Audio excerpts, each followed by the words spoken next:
Pakikipagsabwatan sa BIR.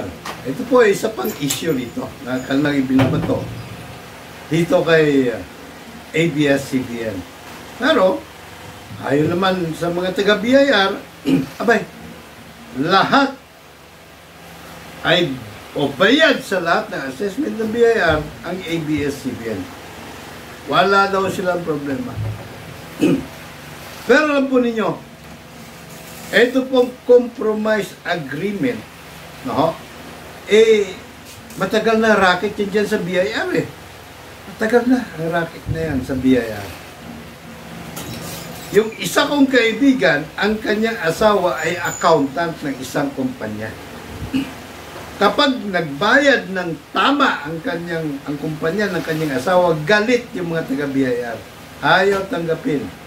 Hindi mo lang po pwedeng ipilit yun dahil ayaw nga nang tanggapin eh. Isa pa, hahanapan ka na nakatakot-takot na butas, katakot-takot na perwisyo abutin mo sa kanila. Sa BIR.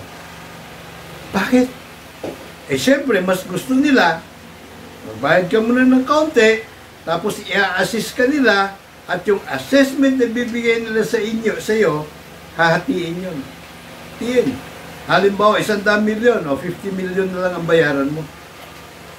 Ang 50 million savings mo na yan. Pero out of that 50 million, 25 million lang may resibo sa BIR. And 25 para sa amin. Yun lang po kalakaran ng araw, ha? At saksi din ako dyan. Sa negosasyon ng mga taga-BIR at ng taxpayer. Pero ngayon, mukhang masyado na ang anli na ang kasupangan nila. Bakit kamo? Nakita nyo naman. Lusitan. In-assess ng 990 million. 90 million. Magkano lang ay binayad yan doon sa kanilang compromise agreement na aprobado ng husgado? 200,000. Ganon din ang mga nangyayari sa Dole Philippines.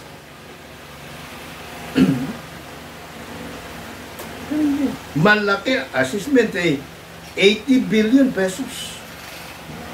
Of course, may iba-iba yung mga lumalabas, pero doon sa isa, ang pinakamalaking figure ay 80 billion pesos. Pero magkano lang binayaran? Yung corruption riyan. At yun bang, tingin ninyo, yung mga compromise agreement na yan walang hashtag sa buwatan yan. Hindi nila pinagkakakitaan ba yan? Nako, tell that to the Marines. And so, kung gusto talaga ni Maculeta, ni Remulla, ni Defensor, ni Barsaga, Alvarado, Alvarez, Cayetano na patinuin, na hindi na magagawang gatasang baka ang BIR, ihain nila yung amenda numero 1. Karapatan/kapangyarihan ng mga mamayan, soberanong mamayan Pilipino sa trial by jury. Mga Pilipino ang huhusga sa mga husgado gamit ang sentido komun ng isang 18 anyos pataas, marunong bumasa at sumulat, at may pangkaraniwang sentido komun ng pangkaraniwang tao. Sapat na po yun para husgahan kung sino ang nagsisinungaling o nagsasabi ng totoo sa husgado. Lahat ng kaso, tingnan nyo nangyari kay Trump. Nagdesisyon ang grand jury. Ang grand jury, ito yung pinaka-ombudsman or pinaka-piskalya or prosecutor. Na silang nagdidetermine na kung may probable cause. Batay, siyempre, doon sa minimum requirements lang, probable cause lang. And so, sabi ng mga juror, i-produce mo, Trump, ang iyong mga tax record. Para malitis doon sa trial jury. Ano nangyari? Kinwestiyon ni Trump sa Supreme Court. Ano sabi ng Supreme Court? Aba, Trump, no one is above the law. Pag sinabi ng mga juror na i-produce mo ebidensya, i-produce mo. Nadagukan pa tuloy siya. And so yan, ang hamon sa mga mambabatas, gusto niyong tumino, maalis yung korupsyon, Ihain nyo. Amenda numero 1. Kung natatakot kayo na kayo ay mapapanagot, lagyan natin ng kolatilya. O lagyan nyo ng kolatilya.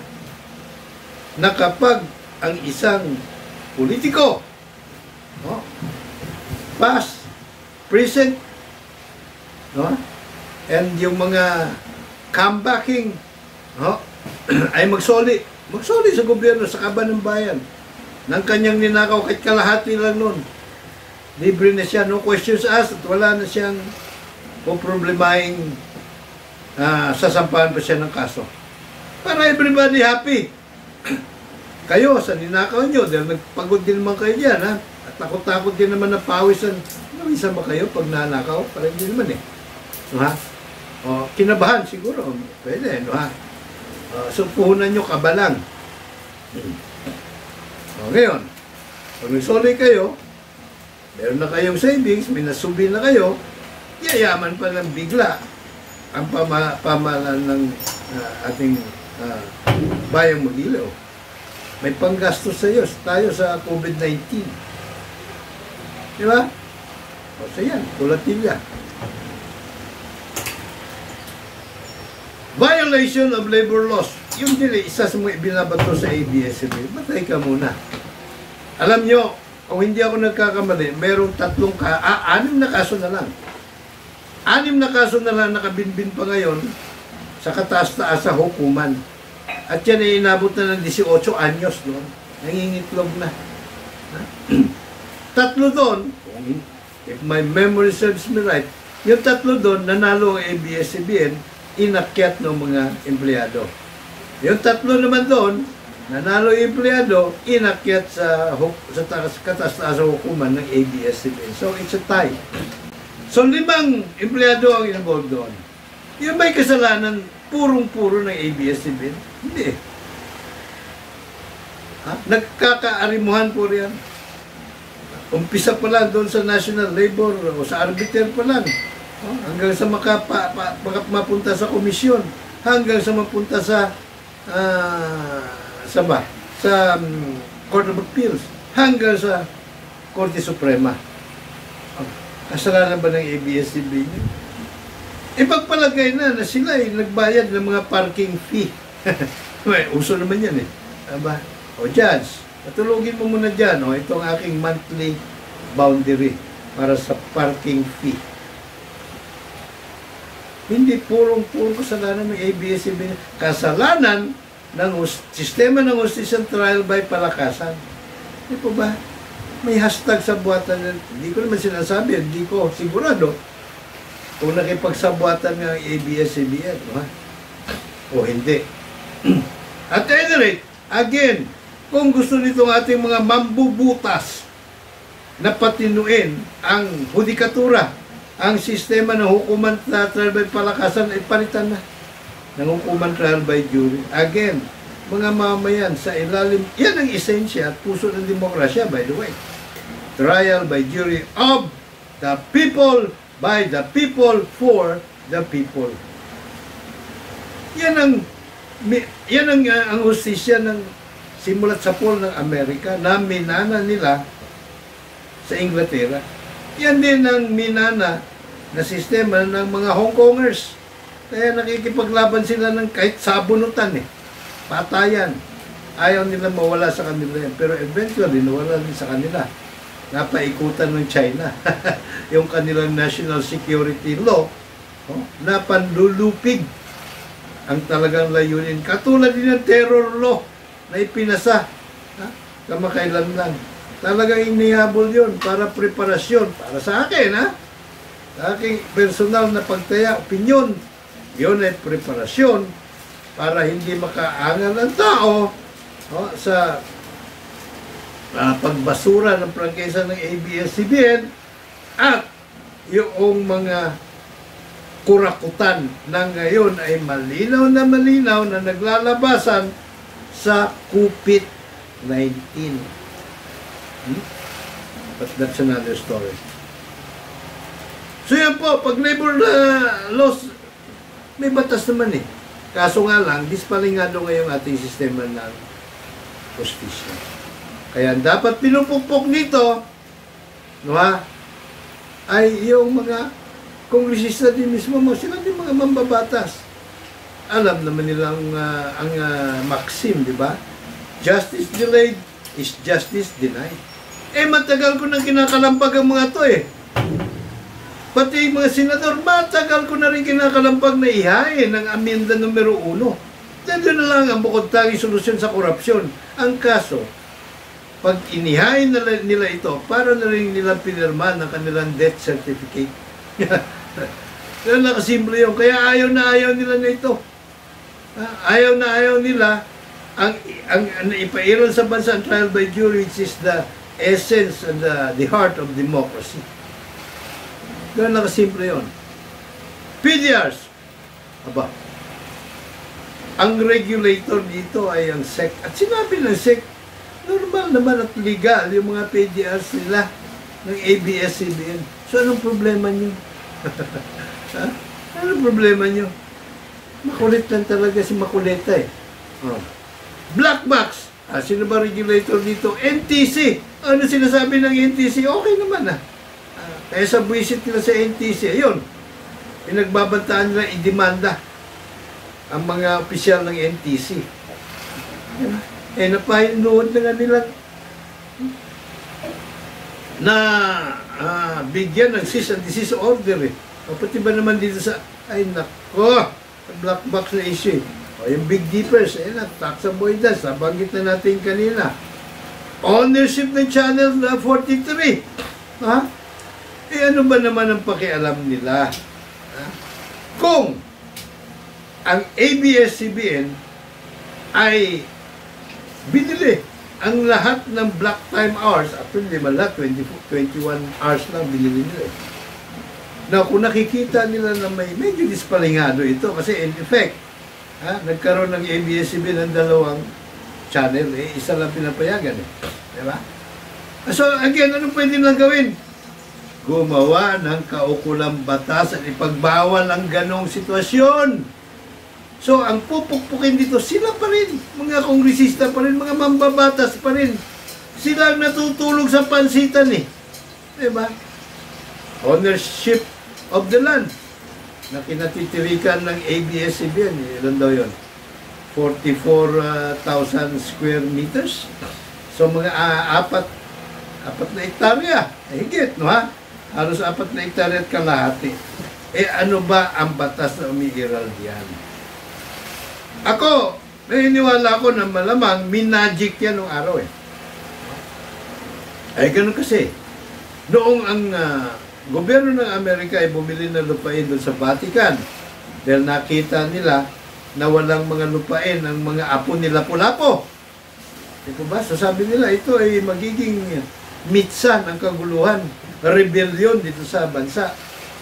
Bali ba nung umpisa, doon sa Treaty of Paris, kinilala nila ang pagmimiyari ng lupain.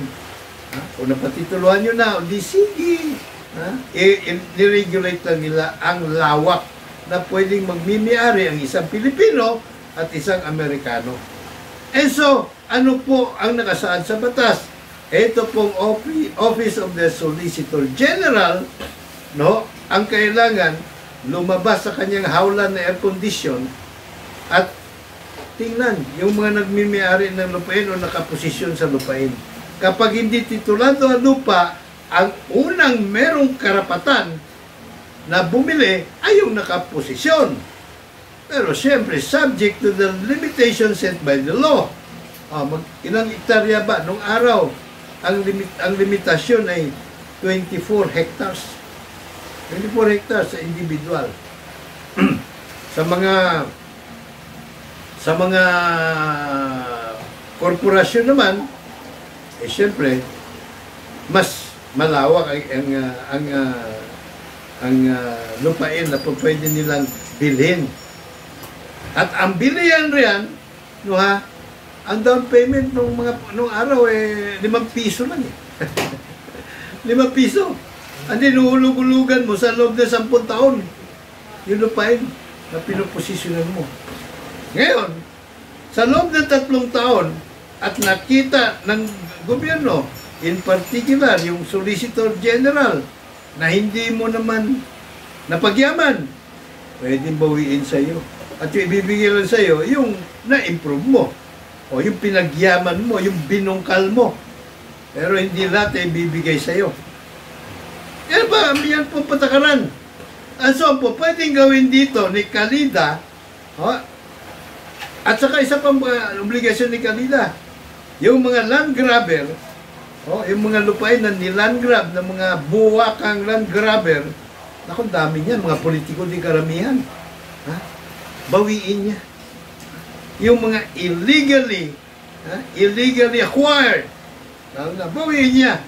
Yung mga sobra-sobra, ano ang diskarte ng mga mga malalaking kumpanya riyan, mga malalaking developer tulad ng mga Villar group of companies, gumagawa sila ng mga dummy corporation para kumbaga hindi lang ako isang korporasyon hanggang 50 hectares lang, di hanggang 50 hectares ka lang, libo-libo hektarya yung kinakamkam nila. So gumagawa sila ng dummy korporasyon. Yun ang napag sa batas at yun ang dapat na kinikilatis at inaalam ni Kalida. Di ba? Hanapin niyo yung mga butas na yun. Kasi bawal naman yun eh. May batas, nakaukulang batas tungkol dyan. Na hindi ka po pwedeng gumamit ng mga dami-dami korporasyon na ang beneficial ownership ay isa lang. Karamihan, ginagamit nila yung mga abogado nila. Kunyari, ito yung mga stockholders dyan. May ibang pangalan na nilalagay nila. Mga dami nga nila. At yan naman ay may testimonya na. Noong araw pa, dyan sa Senado. Doon sa kanilang kaungasan na diskarte. Yan, Kalida, sikasuhin mo. Imbis na kung ano-ano mga kaungasan alam mong gawin. So, malinaw po. Malinaw na walang basihan ang sinasabi ni Kalida na sila lang bukod tanging merong ultimong absolute bla bla bla na kumbaga kapritsyo lang nila kung bibigyan nila o hindi ng prangkesa isang mass media company. Di totoo po yun. Kasi meron pong public interest, so requires na pasubali yan. Kamukha halimbawa niyan, binigyan nila ng prangkesa yung Miss Latel na pagmimiyari ng mga inchik. You think yung mga pagmimiyari ng inchik kapakanan natin mga soberano mamayang Pilipino ang kanilang isaalang-alang? Hindi po. Gagamitin po nila yon na leverage para brainwash lalo na ang kabataan patungkol sa komunismo.